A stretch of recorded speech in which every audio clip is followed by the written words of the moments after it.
I ended last time by sharing some biographical details about my life. Some people asked me after, are they really true? So yes, they're absolutely true. And I told the incidents from two different perspectives. First as a fault finder, and then as a merit finder.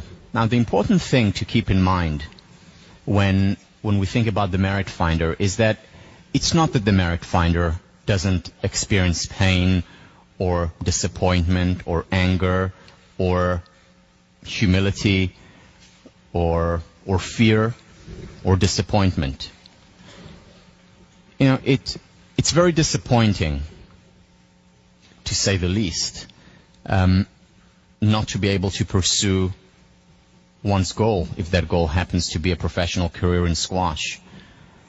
It is very humiliating to be the only person who fails out of a program, and then to have to walk around for a whole year in William James while, you know, feeling like you have a horn coming out of your head. It's not fun. It's painful. However, the difference between a merit finder and a benefit finder and a fault finder is that the benefit finder understands that while things don't necessarily happen for the best, it is possible to make the best of things that happen. Things will be okay. Things will turn out fine. It may take a while until I see the benefit of it. It may take a while until I get over the humiliation or the pain or the disappointment. But that too shall pass. In other words, the benefit finder understands that these feelings are temporary. Gives him or herself the permission to be human, and then understands things will turn out fine at the end. I know that. Been there, done that. Part of life, permission to be human, which includes permission to experience these emotions and also the permission to fail. And we'll talk a lot more about this permission to fail when we talk about perfectionism, because perfectionism is a really intense fear of failure, where we feel that it's all or nothing. Either we have a complete flawless record or it's useless. It's either phenomenal or a catastrophe. All or nothing.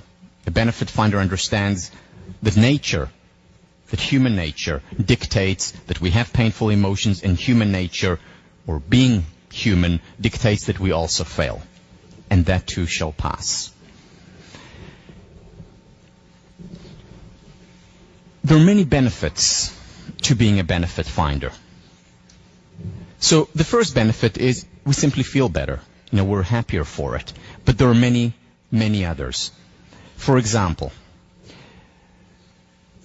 Suzanne Thompson from Pomona University did the following research, where she went to people who had just lost their homes in a fire in California. There were many of them at the time. It was a large wildfire, and many people lost their homes, and she interviewed them after that. And she distinguished between benefit finders and fault finders. The benefit finders didn't say, oh, I'm so glad it happened, but they said, well, there's some positive here. You know, I can start anew. It's a fresh start. I now will appreciate my home more. My family's okay, and I'm relieved, and that's good. So they focused on the positive. When she followed up with these individuals, those who were benefit finders as opposed to fault finders were happier in the long term, were experiencing more positive moods, and less likely to be anxious, and had less physical symptoms, both psychological as well as physical consequences. A lot of research on health benefits. For example, Glenn Affleck did research with individuals who had a heart attack. And there were some individuals who saw it as a catastrophe, the end of the world. There were others who were certainly not happy about it, but said, okay, so this is a wake-up call. There's actually some positive here, because it's telling me I need to take care of myself better, or it helped them revise their personal values. Those individuals who saw the positive, the benefit, who were able to see the wake-up call there were more likely to survive 8 years later, less likely to have a second heart attack. Now that sounds pretty obvious because, they changed their lifestyle. But it's not just about changing lifestyle. Julian Bauer, we talked about last time, from UCLA, looked at AIDS patient and identified the benefit finders there. Not the people who said, oh, I'm so glad I have AIDS, but rather the people who said, as a result of that, I'm able to appreciate certain things more. As a result of that, I focus more on the things that really matter. As a result of that, I'm getting closer to certain people. The benefit finders, when she followed up 4 to 9 years later, the benefit finders were more likely to survive, were more likely to be alive. Research by Laura King and Miner. What they showed was that it can also be used as an intervention. So it's not just people who were born benefit finders or fault finders, and we know there is a genetic component to it, but there could be an intervention. So they brought in people who had experienced traumas in their lives, and they had them write about these traumas and the, quote, perceived benefit of the trauma. Those who wrote about the perceived benefit of the trauma were physically healthier and psychologically healthier, happier. Another research on cancer patients. The women came in and wrote about their cancer. And they wrote about good things that came out of my experience with cancer. The women who wrote about this visited the doctor's office less often, were more likely to survive their cancer, just by changing their perspective, by changing their focus. Now, these women did not say it happened for the best. Maybe some did, but most did not. They said, I wish I didn't have this cancer. However, it happened. Stuff happens. The question is what we do with it, how we interpret it after. Then they said to themselves, okay, so we got closer to our family. I'm appreciating life so much more now. I can enjoy the breath or a flower, or I couldn't before. My family is so much closer now. I know who my real friends are. And they found benefit in it, not for the best, but they made the best of the things that happened. And that made the difference even to their mortality rates. And there's a lot of research on optimism, benefit finding, and longevity. For example, in a sample of 839 residents in the Mayo Clinic, when they looked at them and they identified the benefit finders and the fault finders, the benefit finders, the optimists, were, after 2 years, were 19% more likely to survive. But by far the most influential and interesting study done in this area of benefit finding and optimism was the Nun study. The Nun study, which showed in many ways that the Bible was correct, and that joy does prolongeth our lives. And the Nun study was done started in 1932. In 1932, 178 nuns who had just completed their training, they were around the age of 22, just about to embark on their mission, were tested on numerous accounts. And one of the things that they did was write biographical sketches of themselves. And we had this data for decades. And psychologists just very recently opened up the data and wanted to look at it and wanted to understand what predicts longevity. Which of the nuns are still alive today? How long did they live? Okay, this was done in 1932 when they were average age of 22. And they looked for predictors of longevity. So they looked at how complex their essays were. In other words, their intellectual capacities. Zero correlation to longevity. They looked at place of residence. Maybe if they lived in places with less or more pollution, that would impact how long they lived. Zero correlation. California, Boston, no difference. They looked at how devout they were. Their levels of belief at that time, at the age of 22, didn't predict longevity. There was one thing and one thing alone that predicted how long they would live. And that was positive feelings. What they did, the researchers, was look at the biographical sketches. Now, they had no idea who these women here were, so it was completely a blind study, double blind. And they categorized their writings into 4 categories: the most positive, the least positive, and 2 categories in between. And then they compared the most positive quartile to the least positive quartile. And here are the results that they found. Let me give you a sample, though, before, so that you get a sense of what a positive sample is and what a less positive sample is. So here is Celia O'Payne from the positive quartile. God started my life off well by bestowing upon me grace of inestimable value.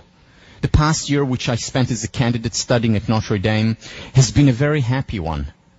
Now I look forward with eager joy to receiving the holy habit of Our Lady and to a life of union with love divine.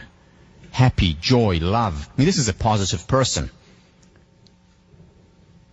Now here is someone from the least positive quartile. As you'll see, this is not someone who is particularly negative, but not a person who focuses on the positive, on joy, on happiness. Marguerite Donnelly. I was born on September 26, 1909, the eldest of 7 children, 5 girls and 2 boys. My candidate year was spent in the mother house teaching chemistry and second-year Latin at Notre Dame Institute. With God's grace, I intend to do my best for our order, for the spread of religion, and for my personal sanctification.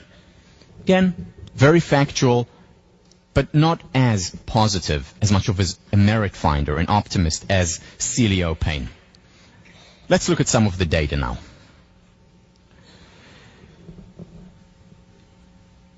At the age of 85, and again, this is looking back, 90% of the most cheerful quartile were alive, and just 34% of the least cheerful quartile were alive. And this is a significant difference. Now, that doesn't mean that there aren't some fault finders who live to 120 and merit finders who die of a heart attack at 30. Of course there are. But on average, the best predictor, what accounts for most of the variance in terms of longevity in this study, was positive feelings, positivity in general. Here is 9 years later, same study. The age of 94, 54% of the most cheerful quartile were still alive, whereas just 11% of the least cheerful quartile were alive. These are remarkable results. Again, you have some sketches, you analyze them today not knowing who lived and who died, and just based on the single factor, positivity, you're able to predict with remarkable, significant levels, you're able to predict longevity, who will be alive and who will not be. Now, when I look at this data, and there's a lot more data on longevity, on health, on well-being, I say to myself, wow, so this is fantastic. Benefit finding really works. Being an optimist is good. And I have 2 questions then. Why isn't everyone optimistic? If we become happier, if we become healthier, why not? Why aren't we all optimistic? That's the first question. The second question is, all right, so I want to be more optimistic. How do I become that? So first of all, why aren't more people more optimistic? And second, how do I become more optimistic? I'm going to answer these 2 questions. Let me begin with the first. One of the main reasons why there aren't more people who are optimistic is that optimists are considered detached. And how do we know that? Well, or what leads to this sense of detachment, to the notion that optimists are detached? It's mostly the media. Because what do we see? We mostly see hatred. We mostly see bloodshed. We mostly see unhappiness. We see terrorism. And then when someone says, well, I'm optimistic, I think the world is a good place, that person, what are you, out of your mind? You're a detached Pollyanna. Just look at all the terrible things in the world. How can you be in such a world? How can you be optimistic? How can you be positive? How can you talk about joy and happiness and positive psychology in a world like this? You must be Pollyannish.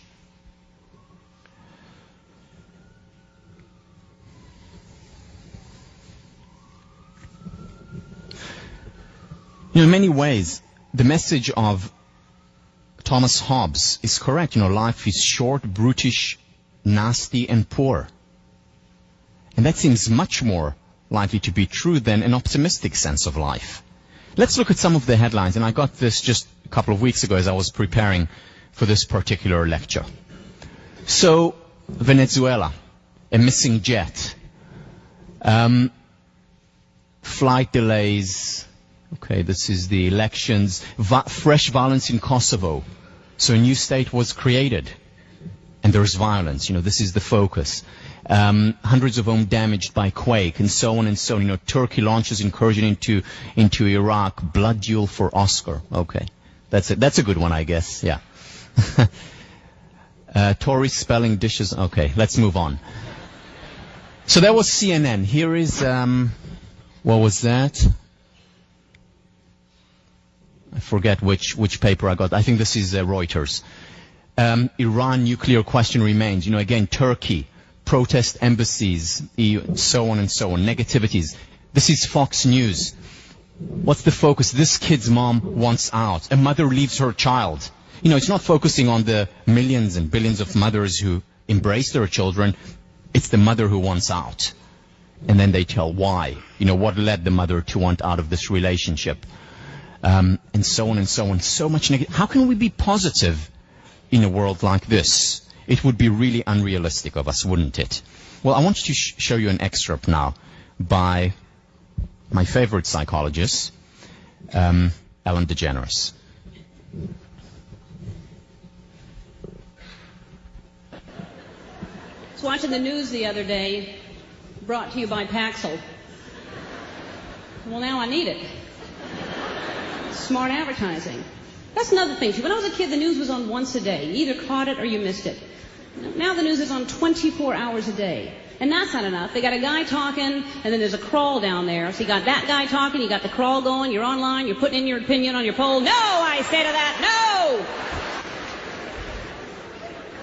no! There should just be one crawl that goes around over and over again. Things are getting worse. That's all we need. And the local news, man, they want you to watch every broadcast they've got, don't they? It's not good enough you're watching the one you're watching. They do these teases to get you to watch later on that are so incredibly cruel. It could be the most deadly thing in the world, and you may be having it for dinner. We'll tell you what it is tonight at 11.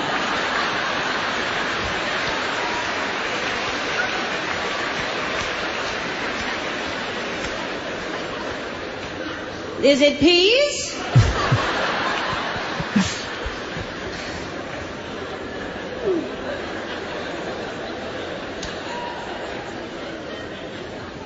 I feel sorry for the newscasters, We can turn it off, but that's their job, and they have to read these stories, and they're just coming up on the teleprompter. They don't know what's coming up, and they've got to go through this range of emotion that there were no survivors. And next, which candy bar helps you lose weight? Still to come is an asteroid headed towards Earth. But first, where to find the cheesiest pizza in town? Also, a disturbing new study finds that studies are disturbing.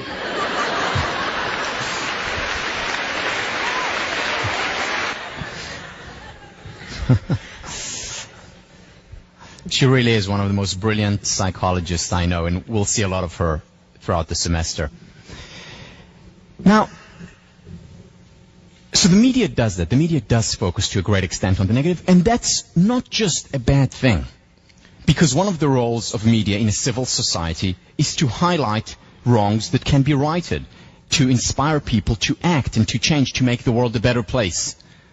However, we need to realize that the media doesn't just report reality as it is. It highlights a certain aspect of reality. And there is a media bias involved. The media bias is not left-leaning CNN or Reuters versus right-leaning Fox and Wall Street Journal. That's not the bias I'm talking about. I'm talking about bias toward the negative. The media focuses, highlights the negative. It acts as a magnifying glass rather than as a looking glass. And we need to keep that in mind. And to correct for that, The media doesn't just reflect reality as it is. Reality is not the front page of the New York Times or the Wall Street Journal. That's not reality. That's highlighting a specific area of reality and magnifying it. It accentuates the negative, focuses on the negative, the war with Turkey, or the blood spilled in Kosovo, or the mom leaving her child, the hatred.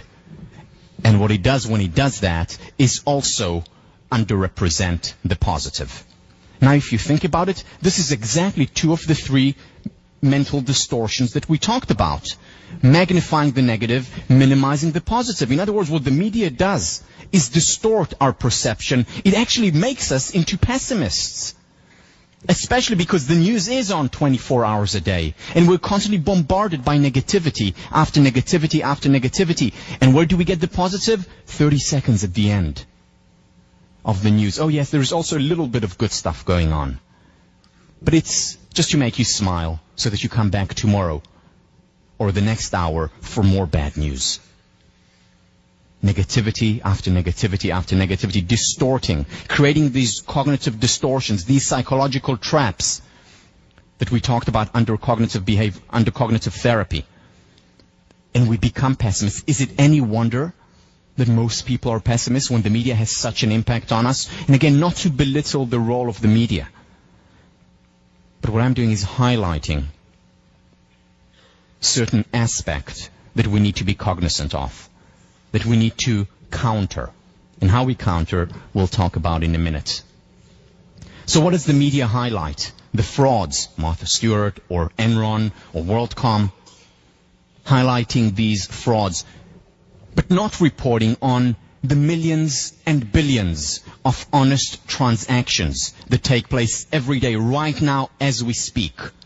Highlighting the negative, ignoring the positive. Millions and billions of honest transactions taking place all the time, all around us, constantly.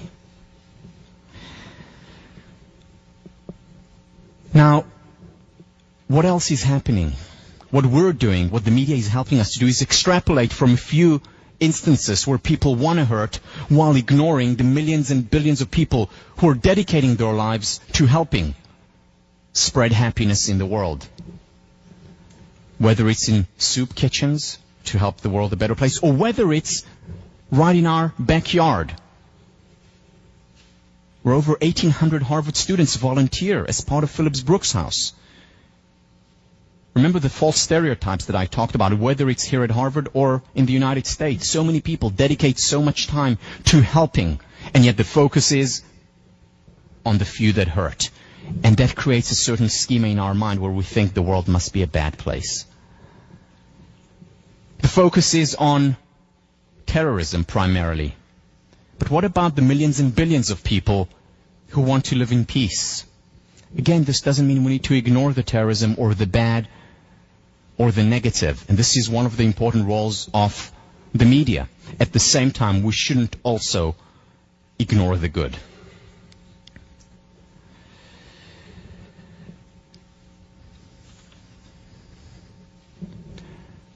The focus in the media is mostly on people hurting other people.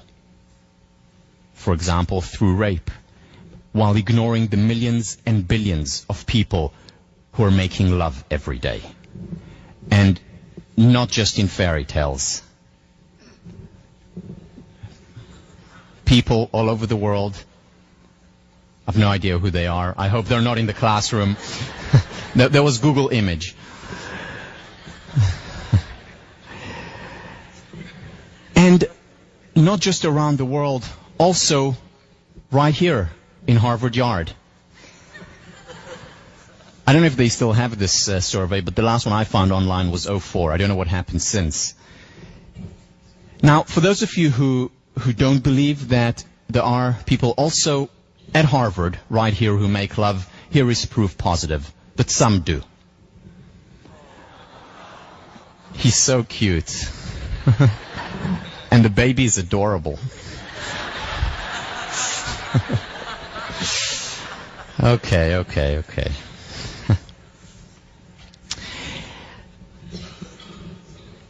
Now, what I'm saying here is not that we need to ignore the bad, not that we need to ignore what's not working. We should focus on it, we should look at it, we should improve the world.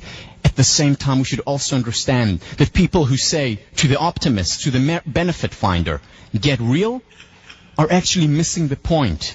Because it's not the benefit finder who's detached. It's the fault finder who is. Because there is much more good in the world than bad. Much more. In fact, it's not just about focusing on the full half or the full half. It's focusing on the 90% because there is a lot more good than bad in our world. And it's important not just because it's a nice thing to do, not just because it makes us healthier and happier. It's important because focus creates reality. I mean, we saw it on so many levels. We saw it with the children on the bus that we didn't notice.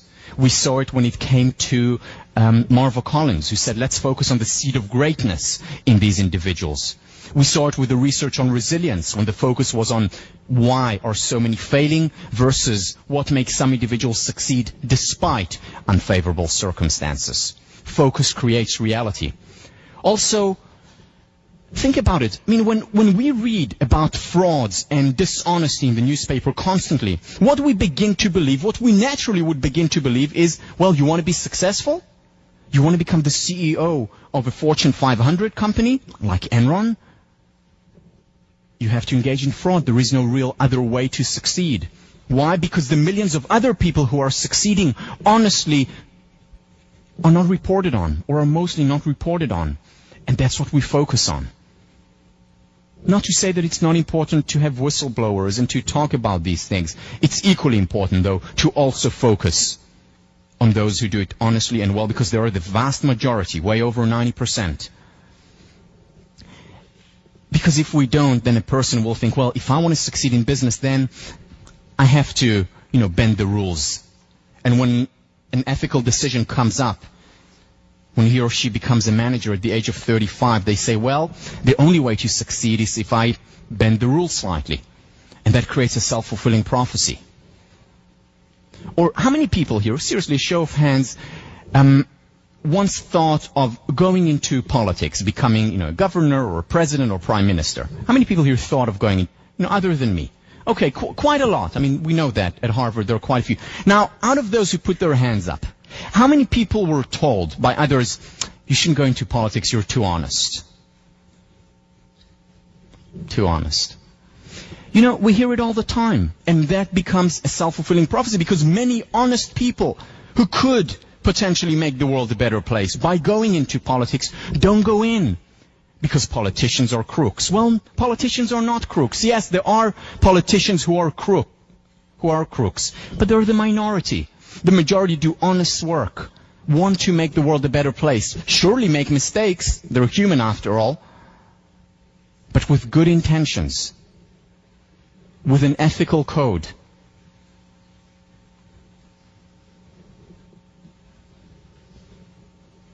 It's a wonder that there is so much good in our world, while the focus is so much on the bad. It really is a wonder to me. It just shows how powerful human nature and how powerful the good part of our nature is, that we can sustain goodness.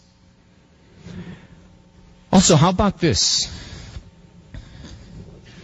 The constant chatter in our mind is, okay, why didn't I do this? Why haven't I done the reading yet? Why haven't I completed my paper? Why did I say that to that person? Why did she say that back to me? Mostly negative chatter. How often do we have the chatter, wow, I had a really lovely conversation today. Or, wow, I just finished so much work, I was productive, I did so well. Wow, I just got an A-, and I didn't even work that hard for it. I mean, of course, not here, but I'm saying other places. Why don't we have this kind of chatter in our mind? Again, because our schema focuses on the negative, and we'll talk about change next week, and we'll understand that there are actual neural pathways that have been created by the media, by the focus on what is not working, have been created so that we gravitate toward becoming fault finders. How we change that, we'll talk about that in a minute.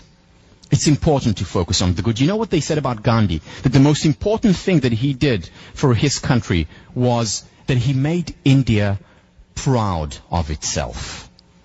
He made India proud of itself. That is so important to do. What about America? Are you proud of America? Do we, living here or as Americans, the majority here, do you make America proud of itself? Because, America has faults. It's not a perfect country. It has made mistakes from 1776, and it will continue to make mistakes hopefully for many years to come. But it's still, I would argue, the greatest country in the world. So many people want to come here, want to live here. Why? Because of the freedom, because of the opportunities. Again, not perfect, but a great country. Do we appreciate America? Do we appreciate its greatness? Because if we don't, we can pay a high price. This, it's in vogue now, U.S. bashing. In this country. In this place.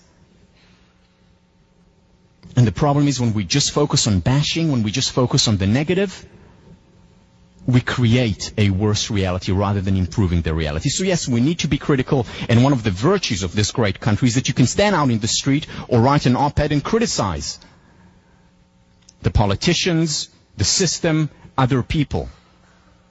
It's one of the great contributions of this country, free speech.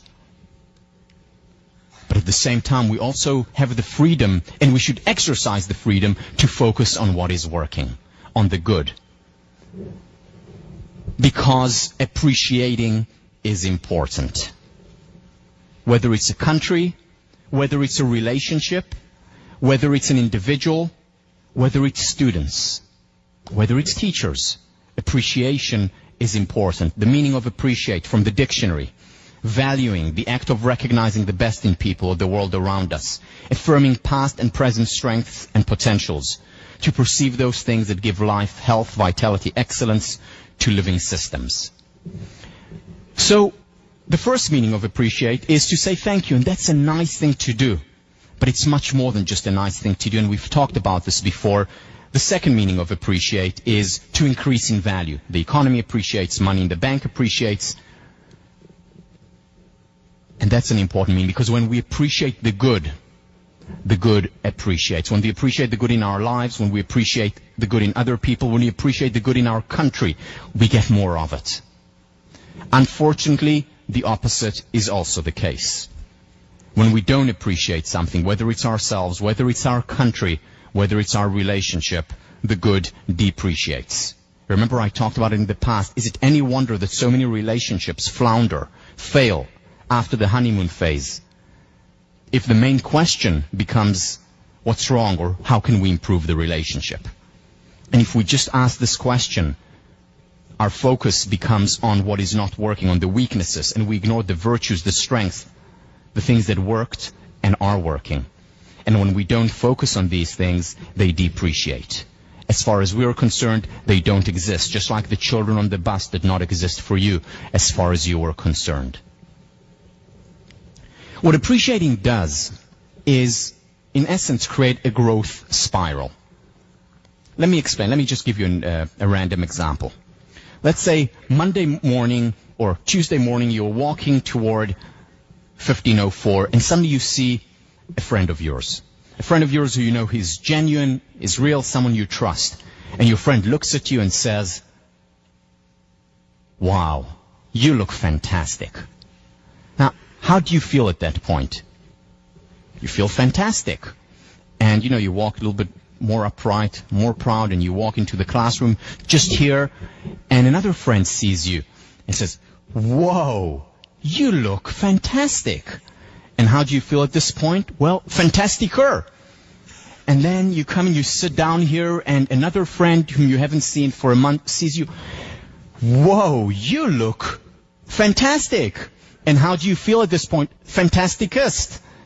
And so on and so on and so on. Made your day in an upward spiral. Now think about a slightly different scenario.